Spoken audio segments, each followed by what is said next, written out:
Hi, my name is Dr. Nafhesa Ali and I'm a lecturer in sociology. So I'm going to talk to you today about the Lost Voices of Partition project. This research aims to draw attention to the social and historic memories and experiences of older settled migrant women.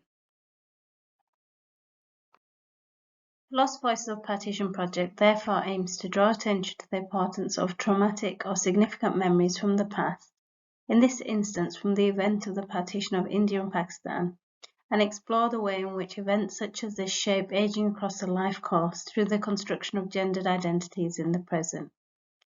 So the project will address three main questions. How do memories from the past construct ways of being and ways of being seen as an older woman in the UK? Second, how have older South Asian migrant women transferred these ways of being, such as gendered sociocultural identities, as cultural knowledge in the UK? And what implications do the significant events have on the aging life course?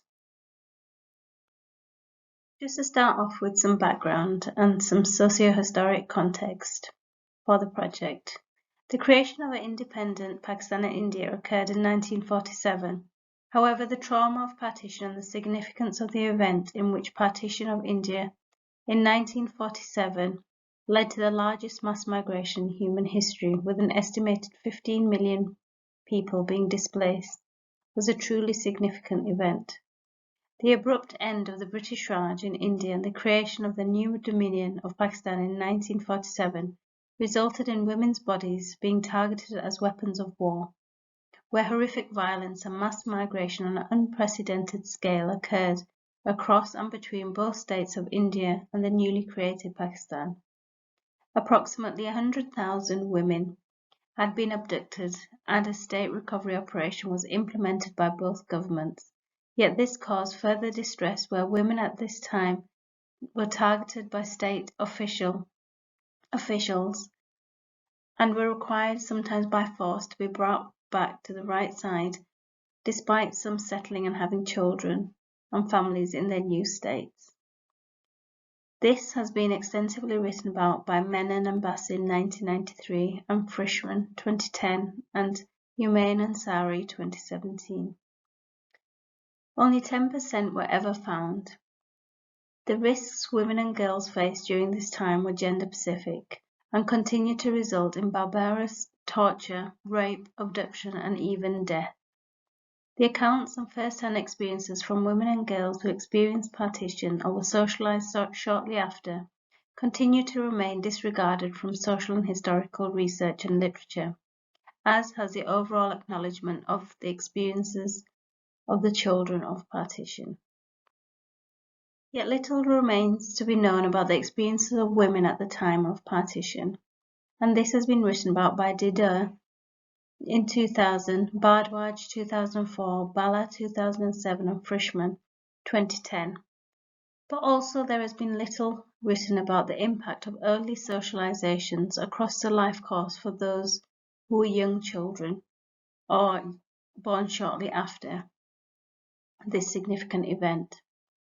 Frischman's recognition here of the price borne by women situates the South Asian woman's body within paradigms of gender, izzat, honor, and shame through the interconnectedness of women and national ideologies.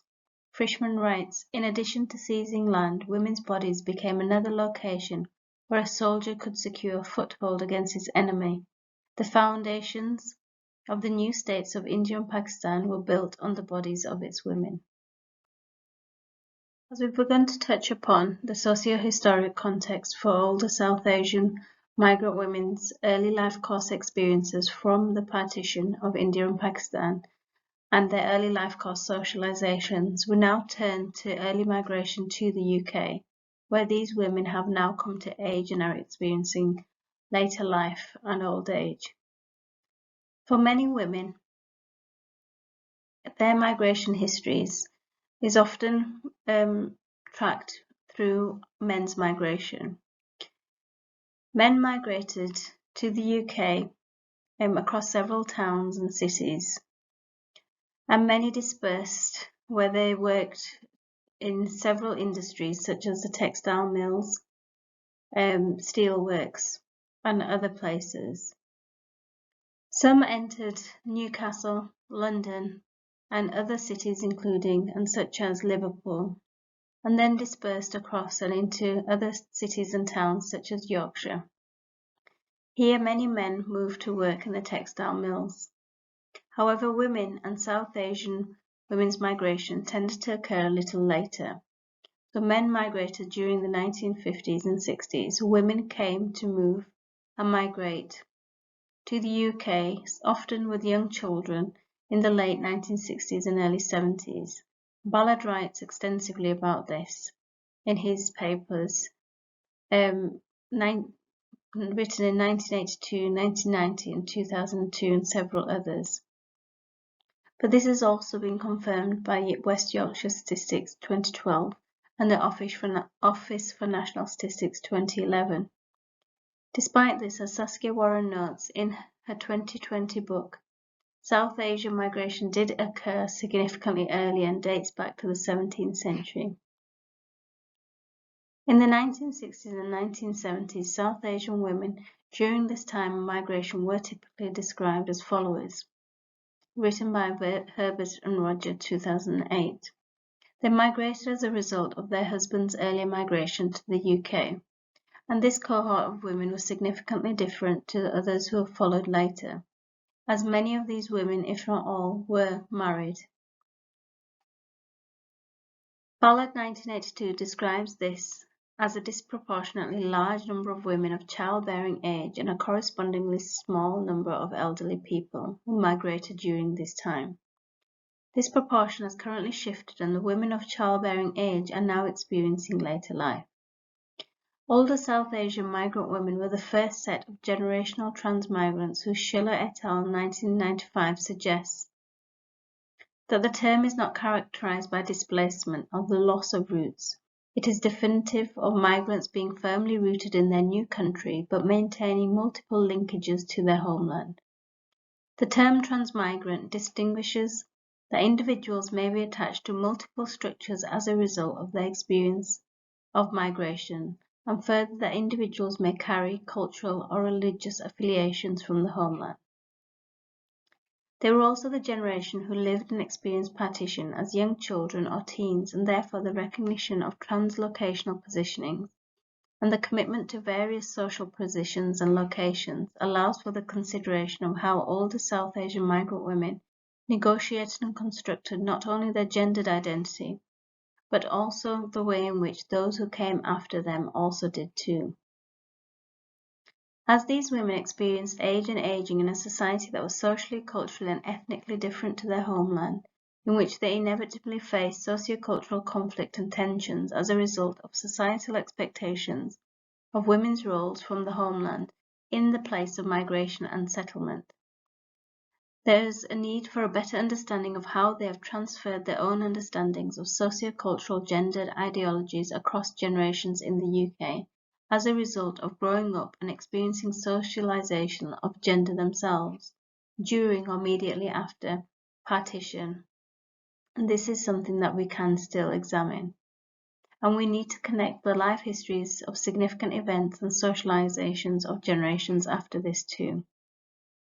The reason that we are able to still do this presently is that these older generations are now in later life, and there are still some remaining who experience the event of partition, and it is important to capture this before they are lost. Research has further ignored the ways in which women from diverse ethnic social groups process gender differently, producing research that simply points to the cultural or ethnic difference between groups. And Yuval Davis, 1992, has written about this. These variations do not, however, account for the belief and customs attached to the way in which memories of significant events reify particular ways of being a woman and seeing gender. Memories of specific experiences allows individuals to construct the South Asian diaspora and transmit traditional ideologies of culture, beliefs, and values rooted in histories from the homeland across and into the place of migration and settlement. Memories are therefore utilized as tools to symbolize identities, recalling past experiences in the present provides an understanding of individual heritage and attachment, in which beliefs and behaviours symbolize the value of the past. Conway argues that the constant past-present memory structure identifies a diasporic individual who is constructed and reconstructed across place and additionally across the life course as a result of subjective experiences. Added to this, Dasgupta 1989 suggests that being loyal to the traditional culture is an immigrant's ticket to belonging and represents cultural purity, by the extent to which culturally acceptable scripts are narrated and acknowledged. Dasgupta's argument is resonant of Goffman's 1959 suggestion of individuals performing parts for the benefit of other people, and begins to identify agency within public, for example, social and community, and private, for example, friends and family spheres. Moreover, diasporic identities are maintained and renewed through memory, establishing memory to be socially constructed and reconstructed based on the present. Conway 1997 likens memory to a library and suggests individual memories are the volumes on the shelves, and an index helps a user, a rememberer, to locate sought for volumes, memories. When a book or a memory is located, then it can be taken down from its shelf and read, and this is called remembering. The metaphor considers the ways in which both subjective and collective identities may be accessed and negotiated through memory. Additionally, recollections of subjective experiences are shaped by a system of shared knowledge constructed around cultural themes and norms, illustrating the different ways in which individuals belong to the same groups. Therefore, memory is articulated in the form of cultural scripts, which Goddard refers to as cultural norms, values, and practices, in terms which are clear, precise, and accessible to cultural insiders and cultural outsiders alike. However, Conway's library metaphors highlights the difficulties with memory and suggests memories may get misplaced, damaged, or incorrectly indexed, questioning and drawing attention to the reliability of both individual and collective memory and recall. Memory then, in recreating transnational identities, is contextually constructed and reaffirmed within public or private domains through how identities are structured and performed, but also through how authentic these scripts are deemed. Partition memories by women were not necessarily talked about by this generation of women, and were and still are untold memories of partition.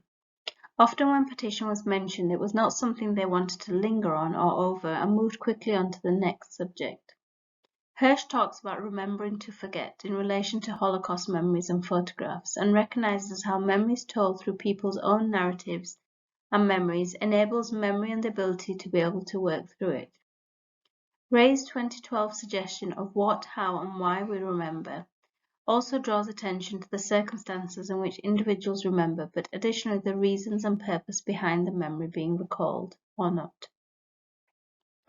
The lack of discussion around partition from those who were potentially around at the time, particularly the women, makes the event and experience even more significant, as often the trauma of the experience and memories was too much for those who experienced it, and they are now older, having spent years setting aside memories that were to remain unspoken.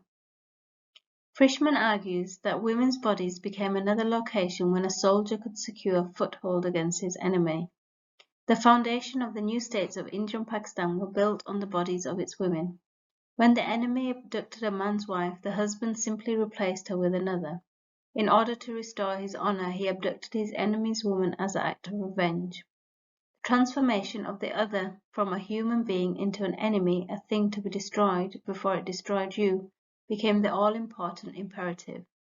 Women became spoils of war. The damage men inflicted on women were horrendous. Not only did they abduct women, they raped and mutilated them in unspeakable ways, writes Frischmann. So if this event was unspoken or talked about, or how did these women transmit and transfer sociocultural gendered identities across generations? This first generation of older South Asian migrant women who moved from India and Pakistan to the UK were deeply embedded within historical, cultural, and social ideologies of gender, gendered behaviours, and consequence, due to the construction of South Asian women in the context of others, social, political, and personal, during the time of partition. The childhood socializations are rooted in these constructions, and women's roles from the homeland continue to be intrinsically viewed as interlinked with izzat, honour and respect, and shuram, shame, through typifications of women as sustainers and saviours of family honour. This shared cultural belief of women's roles objectified their gendered position as women to symbolise the purity of a cultural identity, creating boundaries of what they were able to do but also how they lived in parda, meaning segregation from the opposite gender. Women were the main victims of partition and are continually perceived to be the main casualties in preserving traditional ideals of culture, especially across transnational divides. Yet the tradition South Asian women perform, as Dasgupta notes, is often an outdated version of the original. And this is because it's preserved from their own socializations from the homeland and that specific period of time. Here, cultural identities are created through a suggestion of self-understandings that are constructed around a moral obligation to perform cultural practices from the homeland. For older South Asian migrant women, gendered identities rooted in cultural practices construct connections in which cultural identities seek to sustain ties with a past homeland. But this was shaped post-partition and that period of time, from which they have across their life's course performed, maintained and articulated transnational and transcultural knowledge production, constructing identities and belongings characterized within the diaspora of the homeland and the place of origin. Santini adds that the key aspects of time, gender, and the life course structure ideals of transnationalism and thus shape migrant ideologies and concepts around identity and belonging. The study of transnationalism is more than understanding that transnationalism is just a brief encounter with the homeland through the occasional visit or the act of sending finances abroad, but it's symbolic of an individual's commitment to the place of origin. This may entail sustaining ties through conscious ideals, beliefs, and values, or as a consequence of behaviours linking the individual to the homeland, such as expectations of gender roles, responsibilities, and obligations. Consequently, ways of thinking and the concept of privileged knowledge construct and create, as Stuart Hall suggests, a cultural identity, in which identity recognizes the individual self within a collective group or community. Within these cultural identities, third space shared understandings around cultural knowledge become part of the rhetoric, in which individuals belong to the shared cultural community. For older South Asian migrant women, socializations from the homeland were transferred into their place of migration and settlement, where they came across as young teens and young adults. These socializations were structured around gendered ideologies and notions of how vulnerable the woman's body was and how this should be protected to preserve purity. As Farah says here, our dad never let us go out because we did parda, seclusion. Girls weren't allowed to go out. We had workers, men working on the farms. And my daddy, my brother, and we kept workers. And if any time we wanted to go just for the day, then my dad would say to the men, you need to go to the other hectare, the girls are coming. The horrors of partition, the rape, murder, and abduction of hundreds of thousands of women strengthened beliefs around honour and shame, where the woman's body was seen as a site in which the woman herself, but also the family, could be made vulnerable through the loss of purity, in reference to a woman's virginity, which in turn structured the way in which women's position in their homeland and communities was viewed but also maintained. The world-changing impact of partition remains relatively unexplored, as do the subjective experiences of partition memories from the children of partition who have now aged and are in later life. Memories and socializations from the past allow individuals living in diasporic locations to be able to renegotiate their multiple and often overlapping cultural identities through others, but also how this is transmitted and transferred. Socializations further contextualize and make apparent shared and contested notions of culture, which Bra mentions inevitably are rooted in people's histories. After Bra, 1996. But without understanding the structures and processes of these traumatic experiences and events, it is difficult to analyze the extent to which experiences such as partition, migration, and sociocultural expectations impact on and across other generations. Therefore, more work needs to be done in this area by exploring memories in the past and how they are reworked intergenerationally in the present. I would like to thank you for listening today and taking the time to watch the presentation. Thank you.